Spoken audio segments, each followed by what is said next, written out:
Hello everyone, welcome to all of in excellent coaching classes और students. आज मैं लेके आई हूँ आपके लिए एक new chapter, new beginning. This is our new chapter, new beginning, chapter number 2 of business studies, class 12। इससे पहले बच्चों मैंने अपना सब कुछ क्लास 12 का चैप्टर नंबर 1 बिजनेस स्टडीज का फुली अपलोड कर दिया है मेरे चैनल पे। उसकी वीडियोस हैं। अगर आपने अभी तक उन्हें नहीं देखी तो क्यों नहीं देखी स्टूडेंट्स, जाइए ना, जाके उन वीडियोस को देखिए पहले, ताकि आपका फर्स्ट चैप्टर क्लियर हो। अब मैंने आज से चैप्टर नंबर 2 बिजनेस स्टडीज का क्लास 12 का स्टार्ट किया है। आप इसे स्टार्टिंग से फॉलो अप करिएगा इस सीरीज को। जो भी चीज मैं करवाती हूँ मैं उसके हमेशा ही अपनी प्लेलिस्ट में डाल देती हूँ, हमेशा अपनी सीरीज में डाल देती हूँ।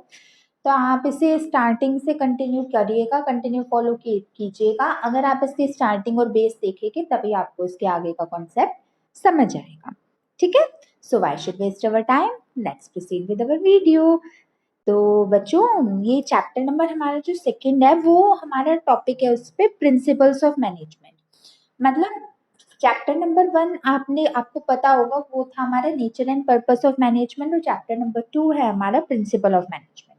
आज की वीडियो में हम देखेंगे इसका इंट्रोडक्शन, प्रिंसिपल्स क्या होते हैं, प्रिंसिपल्स ऑफ मैनेजमेंट क्या होते हैं, और आखिर इनका क्या रोल होता है मैनेजमेंट। अपने अपकमिंग वीडियोस में हम इसके प्रिंसिपल्स से related another important terms and terminologies करेंगे। बट आज हमारा ये वीडियो मेरी इंट्रोडक्टरी वीडियो है, और इंट्रोडक्टरी वीडियो में मैं आपको इंट्रोड्यूस करूँगी चैप्टर से, और मैं आपको बताऊंगी कि प्रिंसिपल्स क्या होता है, प्रिंसिपल्स ऑफ मैनेजमेंट क्या होता है। ठीक है, सो लेट्स बिगिन। बच्चों देखो, ये चैप्टर का नाम है प्रिंसिपल्स ऑफ मैनेजमेंट। आज हम पहले तो पढ़ेंगे कि प्रिंसिपल्स क्या होते हैं, और फिर हम पढ़ेंगे प्रिंसिपल्स ऑफ मैनेजमेंट क्या होते हैं। फीचर्स नेक्स्ट वीडियो में पढ़ेंगे। ठीक है, so why should waste our time, let's go with our video. सबसे पहले मैं आपको कुछ बता दूं उन बच्चों के लिए जिन लोगों ने मैनेजमेंट नहीं देखा था, तो मैं उनके लिए थोड़ा कुछ बता देती हूँ। बेसिकली बच्चों, मैनेजमेंट क्या होता है, what is management? Management is basically a process which is defined as getting work done through others. वैसे तो मैनेजमेंट के आपके डिफरेंट डिफरेंट डेफिनेशन होते हैं, डिफरेंट डिफरेंट वर्क होते हैं। वैसे तो इसमें आपके ट्रेडिशनल और मॉडर्न अप्रोच के अकॉर्डिंग डिफाइन किया जाता है, बट अगर हम बेसिकली इसकी सिंपल बात करें तो मैनेजमेंट एक हमारा ऐसा प्रोसेस होता है जो कहलाता है, management is a process of getting work done through others. अपना काम दूसरों के द्वारा करवाने की तकनीक को मैनेजमेंट कहते हैं। Got my point students? Very good. अब हम थोड़ा नोट्स के अकॉर्डिंग देख लेते हैं। Management is a dynamic force. पहली बात ये, आपको मैंने इसके फीचर्स भी करवाए थे। मैनेजमेंट एक हमारा डायनामिक फोर्स होता है। What is the meaning of dynamic, या व्हाट इज डायनामिक? डायनामिक मतलब चेंजेबल। जो चीज आपकी चेंज हो सकती है, समय रहते चेंज हो सकते हैं। ऐसा नहीं है कि आपने एक बार जो इसके रूल्स एंड रेगुलेशंस निकाल लिए वो सदाबहार सेम रहे। According to the passage of time and change is also the rule of law. तो according to the passage of time आप इसे चेंज कर सकते हो। ठीक है, तो मैनेजमेंट एक हमारा डायनामिक फोर्स होता है। डायनामिक मतलब चेंजेबल फोर्स होता है, मतलब इसकी चीजें हम चेंज कर सकते हैं। Which makes the business work smoothly and profitable. Management का काम क्या होता है? आपके बिजनेस में से प्रॉफिट को जनरेट करना और आपके बिजनेस को प्रॉफिटेबल वे में लगाना। मतलब आपकी जो कंपनी है वो मैक्सिमम रिटर्न निकाल सके, वो मैक्सिमम प्रॉफिट जनरेट कर सके, उसका अरेंजमेंट करने का काम हमारा मैनेजमेंट का होता है। ठीक है, the survival and success of an organization largely depends upon the quality of management. जो कंपनी आपकी जितनी ज्यादा चलती है, जो कंपनी आपकी जितनी ज्यादा चलती है उसका पूरा क्रेडिट आपके मैनेजमेंट को जाता है। The more stronger the management is, the more wider your company will go on, या the more long life your company will acquire. तो कहने का मतलब ये है कि आपकी जितनी अच्छी आपकी रेपुटेशन होएगी, जितनी अच्छी आपकी कंपनी की गुडविल होएगी, वो सब मैनेजमेंट पे डिपेंड करता है। और ऑफ कोर्स अगर लॉस हो तो भी मैनेजमेंट पे डिफाइन करता है। मैनेजमेंट पूरी कंपनी में प्रॉफिट को जनरेट करने के सोर्सेज को, प्रॉफिटेबिलिटी को कंसीडर करता है, और अगर लॉस हो तो ऑफ कोर्स तो भी मैनेजमेंट ही रेस्पॉन्सिबल होता है। Managing well requires a good knowledge of the principles. Management अब कैसे काम करता है? मैनेजमेंट में आपको एक बहुत अच्छी नॉलेज अपने प्रिंसिपल्स की होनी चाहिए एंड प्रैक्टिसेस ऑफ मैनेजमेंट, और प्रिंसिपल्स की और प्रैक्टिस ऑफ मैनेजमेंट की होनी चाहिए, ठीक है। Practice of management, efficient management is must for modern organisation. आपका मैनेजमेंट अच्छा मैनेजमेंट कह सकते हैं, आपका वर्केबल प्रॉफिटेबल मैनेजमेंट काफी इंपॉर्टेंट होता है आपकी कंपनी में प्रॉफिट को जनरेट करने के लिए, ठीक है। ये मैनेजमेंट का आपका ओवरव्यू था जो आप चैप्टर 1 में ऑलरेडी पढ़ चुके हो, तो इसका चैप्टर 2 से कोई रिलेशन नहीं है, बट आपको मैंने एक बार ओवरव्यू देना था कि जो आपने पढ़ा है वो क्या था, तो वो मैंने आपको दे दिया, ठीक है। चलो अब हम देखते हैं बेसिकली कि प्रिंसिपल्स क्या होते हैं। मैं किसी भी आपसे आपसे मैं उसकी बात नहीं कर रही, मतलब आप ये मानो मैं आपसे बिजनेस की बात नहीं कर रही। वैसे प्रिंसिपल का क्या मतलब होता है, अगर इंग्लिश में बात करूं मैं प्रिंसिपल, तो इंग्लिश में प्रिंसिपल का मतलब होता है सिद्धांत। सिद्धांत कह लो या कह ले कि रूल्स एंड रेगुलेशन।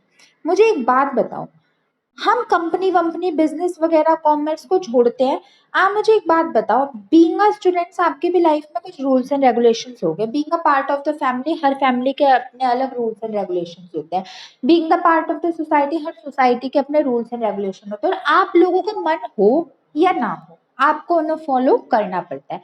सेम ये केस हमारे प्रिंसिपल्स बिजनेस में है, तो सेम ही प्रिंसिपल का मतलब ही सिद्धांत होता है। कोई आपसे पूछे व्हाट इज प्रिंसिपल, तो बेसिकली प्रिंसिपल्स का मतलब होता है रूल्स एंड रेगुलेशंस, वो तौर तरीके, रूल्स एंड रेगुलेशन, नॉर्म्स, हम कह सकते हैं हमारे रूल्स, नॉर्म्स, नॉर्म्स मतलब भी रूल्स होता है, हमारे रेगुलेशंस और हमारे वैल्यूज या हमारे एथिक्स, वो सारी चीजें जो सारी कंपनी को फॉलो करनी पड़ती है, जो मैनेजमेंट बनाए उसे हम बेसिकली प्रिंसिपल कहते हैं। प्रिंसिपल का बेसिक मीन्स होता है, principle are defined as rules and regulations which are followed by anyone. कोई भी अगर कोई भी रूल्स एंड रेगुलेशन को फॉलो अप करता है, सपोज करो आपके सोसाइटी का रूल है कि आप अगर किसी अपार्टमेंट में एक सोसाइटी में रहते हो, तो आपका रूल है कि आप 10 बजे के बाद बाहर नहीं आ सकते, तो सारे जो सोसाइटी के क्रू मेंबर्स है या सोसाइटी के आपके कह सकते हैं रेजिडेंशियल पीपल है, वो सब इस रूल को मानेंगे। तो रूल्स एंड रेगुलेशन जो हर बंदा या तो चाहते हुए या ना चाहते हुए, भाई आपकी मर्जी नहीं, you have to follow it, you are obliged, you have to follow it, उन्हें हम रूल्स एंड रेगुलेशंस कहते हैं, ठीक है। उन्हें हम प्रिंसिपल्स भी कहते हैं। प्रिंसिपल बेसिकली हमारा लैटिन वर्ड है, ये यहाँ का वर्ड नहीं है, जिस जो आया हमारे प्रिंसेप्स से मिलकर, PRINCEPS, प्रिंसेप्स हमारा एक लैटिन वर्ड है, इससे मिलकर बना है, विच मीन्स द बिगनिंग और the end of all the things. वही कि आपको कोई काम कैसे स्टार्ट करना है और कैसे एंड करना है, इनके बीच में जो आपके रूल्स एंड रेगुलेशंस होते हैं उन्हें हम बेसिकली प्रिंसिपल कहते हैं। अर्ली पहले जमाने में या पहले के टाइम में ग्रीक जो थी, ग्रीक के अकॉर्डिंग प्रिंसिपल का मतलब होता था फंडामेंटल लॉज। अब लॉज क्या होते हैं, लॉज भी हमारे रूल्स एंड रेगुलेशन होते हैं जो हमें फॉलो अप करने होते हैं। तो आपको प्रिंसिपल का मतलब समझ आ गया, प्रिंसिपल का मतलब रूल्स एंड रेगुलेशंस। अब हम प्रिंसिपल्स ऑफ मैनेजमेंट देख लेते हैं जरा। देखो बच्चों, बेसिकली अगर हम बात करें तो प्रिंसिपल ऑफ मैनेजमेंट हमारी, जैसे प्रिंसिपल अगर हम सिंपल प्रिंसिपल्स की बात करें तो वो हमारे रूल्स एंड रेगुलेशंस होते हैं ना, तो प्रिंसिपल्स ऑफ मैनेजमेंट हमारे, वो हमारी गाइडलाइंस होती हैं, वो हमारे रूल्स एंड रेगुलेशंस होते हैं जो एक कंपनी फॉलो करती है। फॉलो कौन करती है, अगर आपसे कोई क्वेश्चन पूछे हु फॉलोज इट, फॉलो कौन करती है, तो इसका पार्ट होगा आपकी कंपनी के मेंबर या आप कह लो एम्प्लॉयज, कंपनीज मेंबर्स, ठीक है, प्रिंसिपल और मैनेजमेंट को। और हु फ्रेम्स इट, कौन इन्हें बनाता है, तो इसका आंसर आ जाएगा मैनेजमेंट। प्रिंसिपल ऑफ मैनेजमेंट हमारे वो रूल्स एंड रेगुलेशन, वो सिद्धांत होते हैं जो हमारे मैनेजमेंट बनाता है, वो गाइडलाइंस, वो प्रिंसिपल्स, वो रूल्स एंड रेगुलेशन जो हमारी मैनेजमेंट बनाता है, और सारे मैनेजर्स को, सारे वर्कर्स को, सारे एम्प्लॉयज को उसे फॉलो अप करना पड़ता है। चाहे हंस के करो, खेल के करो, खुश होके करो, दुखी होके करो, करना तो तुम्हें पड़ेगा, ठीक है। No manager can be effective, he does not follow the principle of management. कहा जाता है कि कोई भी मैनेजर, कोई भी मैनेजमेंट इफेक्टिव नहीं होता है जब तक वो प्रिंसिपल ऑफ मैनेजमेंट को फॉलो नहीं करता।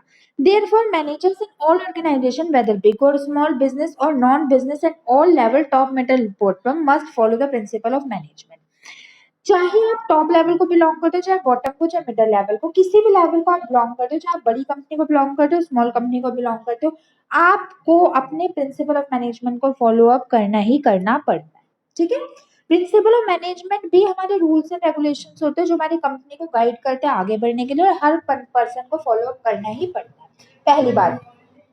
दूसरी बात, अब मुझे ये बताओ प्रिंसिपल्स होते क्या है। अब मैंने तो ये कह दी कि टॉप लेवल भी टॉप लेवल भी इन्हें फॉलो करता, तो ऑफ कोर्स टॉप लेवल तो बनाता नहीं।